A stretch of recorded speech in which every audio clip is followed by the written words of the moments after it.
विश्वाभूतानि त्रिपादस्य मृतं दिवि त्रिपादोर्ध्वोदयत् पुरुषपादस्य भवत् पुनः ततो विश्वं व्यक्रामत शासनानि शने अभि तस्माद्विराजत विराजाधिपुरुषाः स जातोत्तिरिचत पश्चात् भूमेथो प्राह यत्पुरुषेण हविषा देवा यज्ञमतन्वता वसन्तो अस्यासि दाज्यं ग्रीष्म शरद्धविः तयज्ञं वरैषे प्रोक्षन्न पुरुषं जातमग्रताः तेन देवा अयजन्त साध्या वृषयष्टये तस्माद् यज्ञात् सर्वहुतः संभृतं पृषदाज्यं पशून्तांशक्रे वायव्यान्यारण्यान् ग्राम्याश्च तस्माद् यज्ञात् सर्वहुतर्च सामानि जज्ञिरे छन्दांसि जज्ञिरे तस्माद् तेजसस्माद् अजायता तस्मादश्वा अजायन्त एके च ओभयादताः गावो हजज्ञिरे तस्मात् जाता अजावयाः यत्पुरुषं यदधो कतिधाव्य कल्पयन्न मुख्यं किमस्य कौ बाहु कौरूपादा उच्यते ब्राह्मणोऽस्य मुखमासीत् बाहुराजन्यकृताः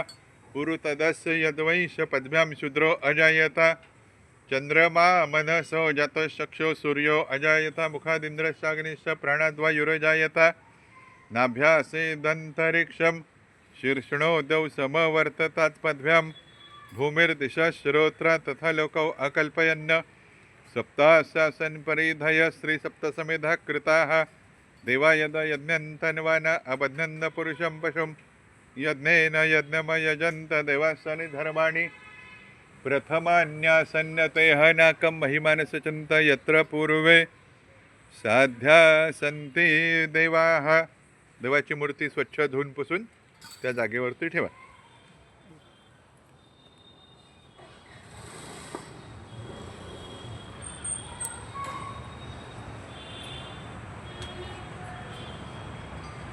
हां, हे जानवं घाला. यज्ञोपवीतं परब्रह्मसूत्र स्वत्रिंच गृहणेदं परमेश्वर. आता ते गंध लावा आणि कापसाचं वस्त्र घाला. मम सर्वाभूषादिके सौम्यलोकलज्जा निवारिणे मयोपपादिते तुभ्यं वाससे प्रतिगृह्यतां. गंधल विलेपनार्थे चंदनम. हा, कापसाचं वस्त्र. कापसाचं वस्त्र पुढे नाही नाही नाही. मम सर्व असं एक. हां हां हां हां, दोन्ही एकत्र घाला असं. मम सर्वाभूषादिके सौम्यलोकलज्जा निवारिणे. अक्षदा. हां, गंध लावा दोघांना. अक्षदा, हळद, कुंकुवा. गुलाल बुक्का कुठे रे? हां, तो थोडासाच आहे. थोडाच आहे तो. काय हे होतं ते काळा होतो ना.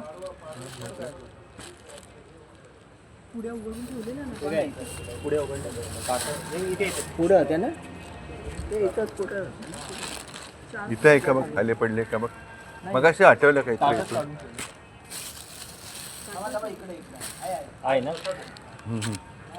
नाही, ते एकदम काळा होतं किंवा हातावरती पडतो म्हणून ते थोडंच आहे का. थोडंच कर. अगदी हलकेच काढ. हां, थोडं काढू काय? हां हां, थोडंसं काढ. हां, बस. थोडा बुक्का काढ. बस पुरे. हां, गुलाल बुक्का बा. अहिरेव भोगै हे परियते बाहुंजायम हेतिं परिबाधमानाः हस्तघ्नो विश्वा वयुनानि विद्वान् पुमां संपरिपातु विश्वतः ज्योत्स्नापते नमस्तुभ्यं. बस पुरे. नानापरिमल द्रव्यत्वं प्रतिगृह्यतां. थोडासा गुलाल वासा. असा थोडासा बुक्का वाहा. हां, काळा बुक्का आपल्या कपाळी लावून घ्या.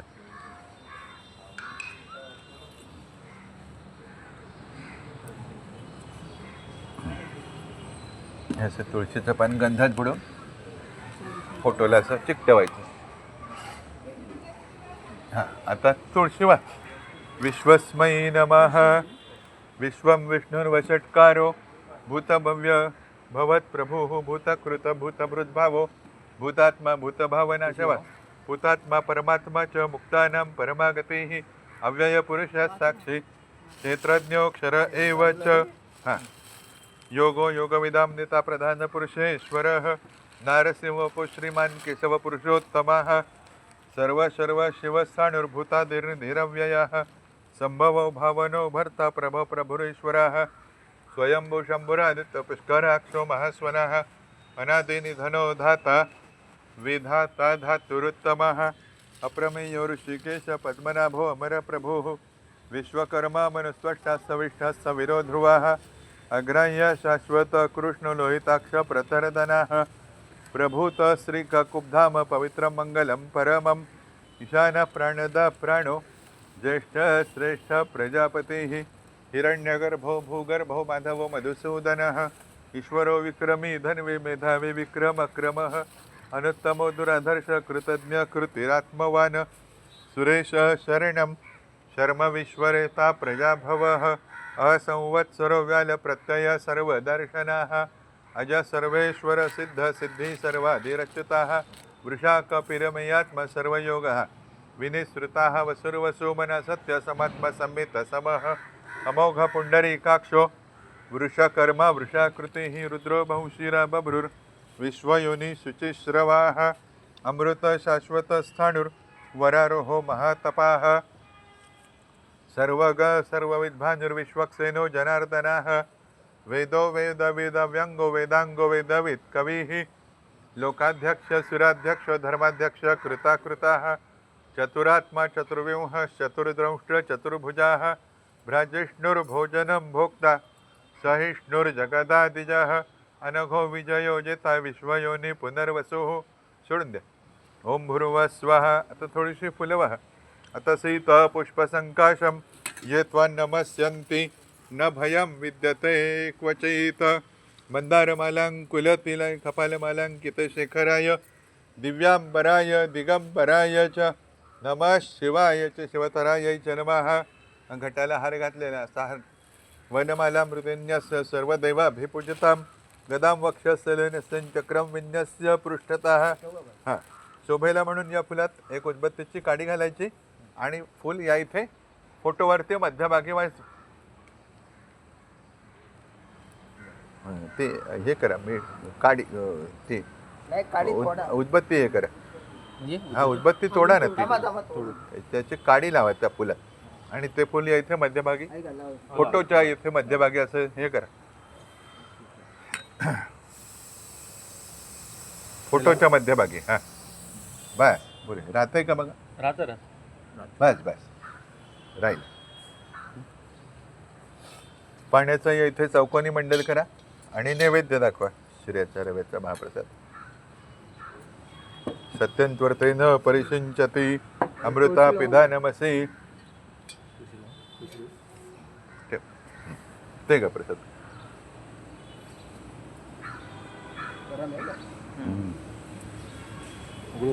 हा, आता फिरवा पाणी. तुळशी घाला 2. आरतीला ताट आहे का?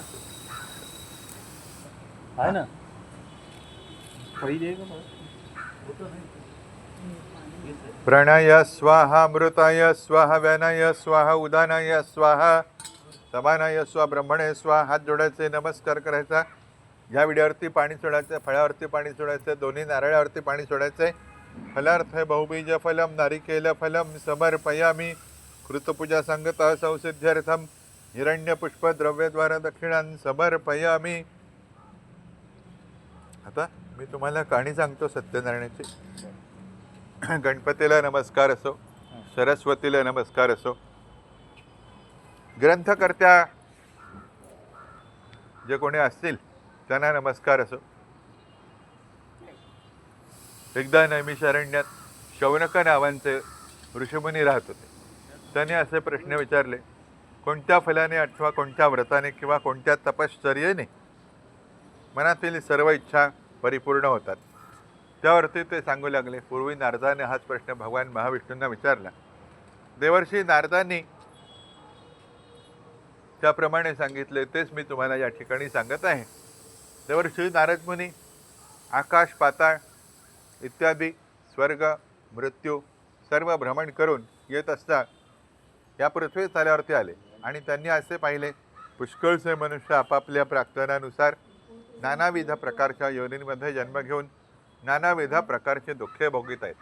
तेव्हा कोणत्या साधनाने त्यांची दुःखे नाहीशी होतील असा देवर्षी नारद मुनी विचार करत भगवान विष्णू वैकुंठात राहतात त्या ठिकाणी ते गेले.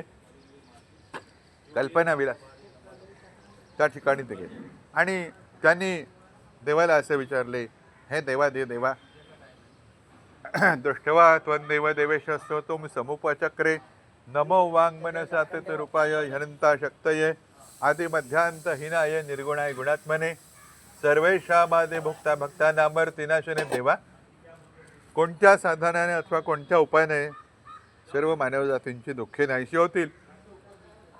तेव्हा देव त्यास म्हणाले, हे वत्सा, हे नारदा, तुझ्यावर माझे अतीव प्रेम असल्यामुळे स्वर्गात किंवा मृत्यू लोकात कोणाचंही माहीत नसले असे पुण्यदायी व्रत आज मी तुला सांगत आहे.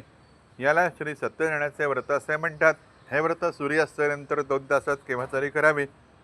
केळी, दूध, तूप, साखर, गव्हाचा रवा यांचा केलेला प्रसाद 1.25 पावशेर 1.25 चर आपापल्या याच्याप्रमाणे घ्यावा 1.25 मापाने. नंतर देवाची कथा अर्थ करून प्रसाद भक्ष हे करून देवासमोर गायनृत्य करावे. याप्रमाणे हे वतर पूजन केल्यास मनुष्य मात्रांच्या सर्व इच्छा परिपूर्ण होतात. कलियुगात सर्व जीवांना दुःखनाशाचा हाच एक सोप्यात सोपा उपाय आहे. हरये नमः, हरये नमः, हरये नमः. इति श्री सत्यनारायण व्रतकथायां प्रथमोध्यायः. गोपाल कृष्ण महाराज की जय. आता दुसऱ्या कहाणी अशी सांगतात. उत्तम अशी वाराणसी नगरी, भारतामध्ये पवित्र अशी नगरी. प्रलय काळी भगवान तिला त्रिशूळावरती धारण करतात आणि भगवान श्रीकृष्ण चक्राने तिचं संरक्षण करतात.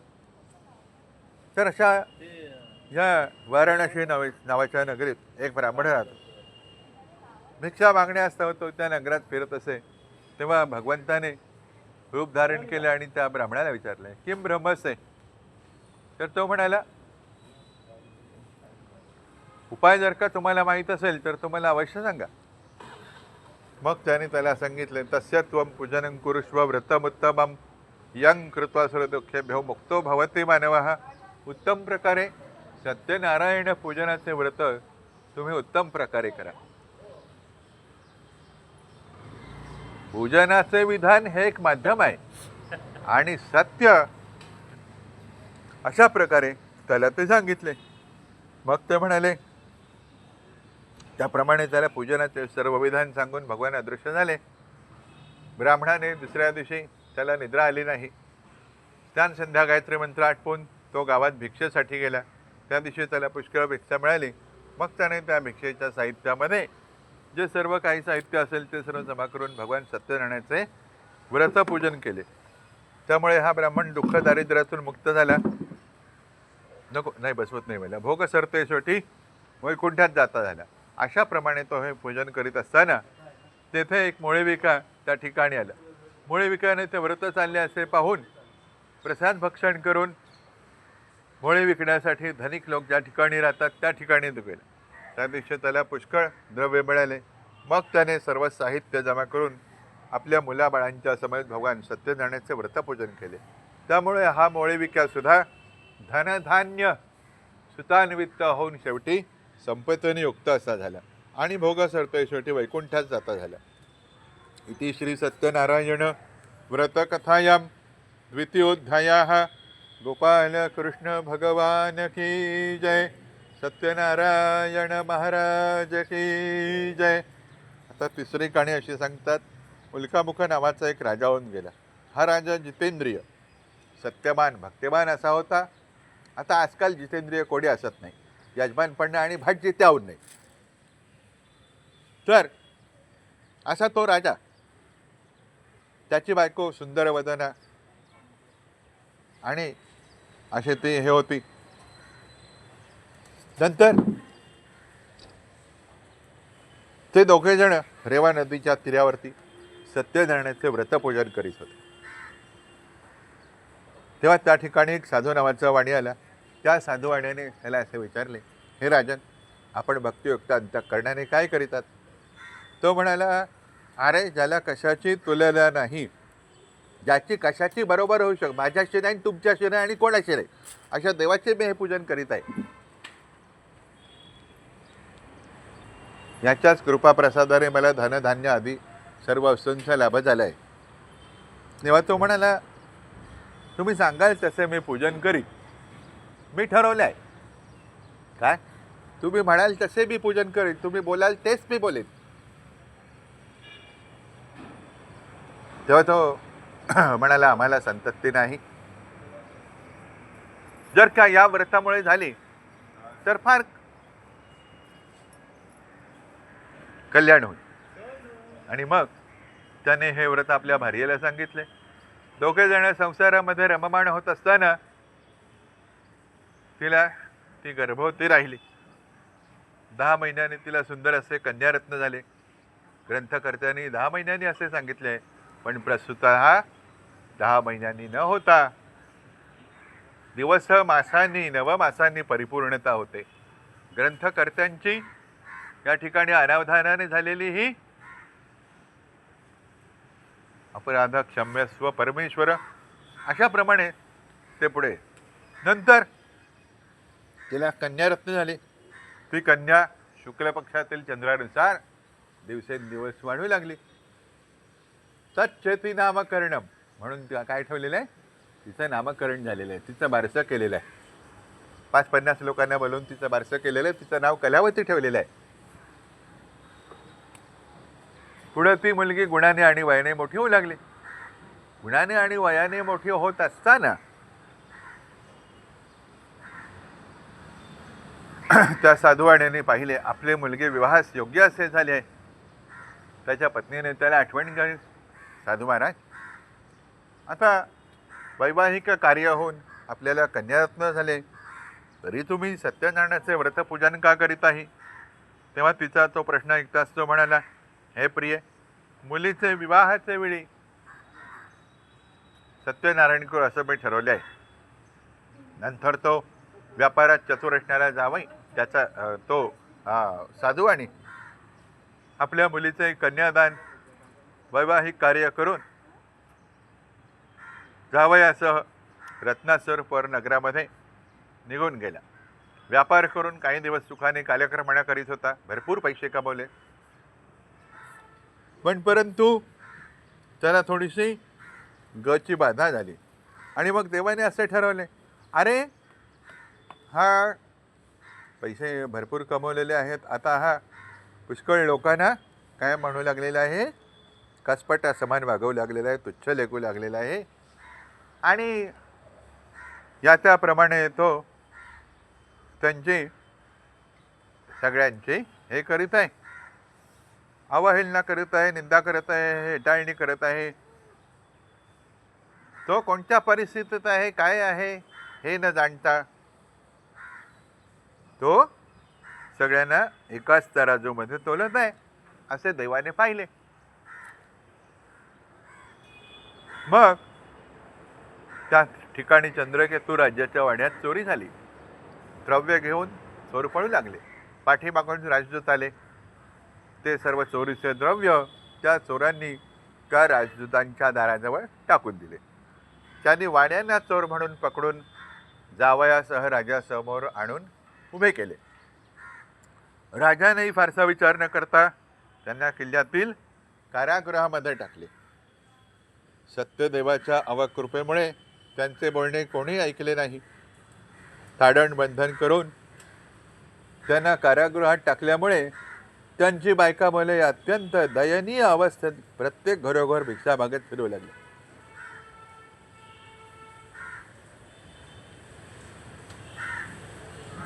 या कश्चित काही अपराध नसताना माझ्या पतीला आणि माझ्या जावयाला अशा प्रकारचा त्रास भोगावा लागत आहे. कोणत्या जन्माचे हे पातक देवाचा आम्हाला, असे म्हणून ती हळहळ आणि दुःख व्यक्त करू लागली. त्याच्या पुढे असे झाले, तिने एक ठिकाणी सत्यनारायणाचे व्रत पाहिले आणि नंतर घरी येईपर्यंत तिला अतिशय उशीर झाला होता. ममत्वतेने मातेने तिला असे विचारले, एवढ्या दूरपर्यंत तू काय आणि तुझ्या मनात काय विचार आहे? तेव्हा ती म्हणाली, माते, तू आजपर्यंत जसे तू पतिव्रत आहेस तशीच मीही पतिव्रत आहे. तुम्ही माझ्याशी ज्याचे संधान बांधून दिले त्याच्याशी मी शेवटपर्यंत एकनिष्ठतेने राहीन. पुढे दुसरे पाऊल वेडेवाकडे टाकणार नाही. कोणाकडे वाकड्या नजरेने बघणार नाही. अशा दृष्टीने तर दुसऱ्या विचार करण्याचा किंवा दुसऱ्या पत्ते करण्याचा काही हेच नाही आहे.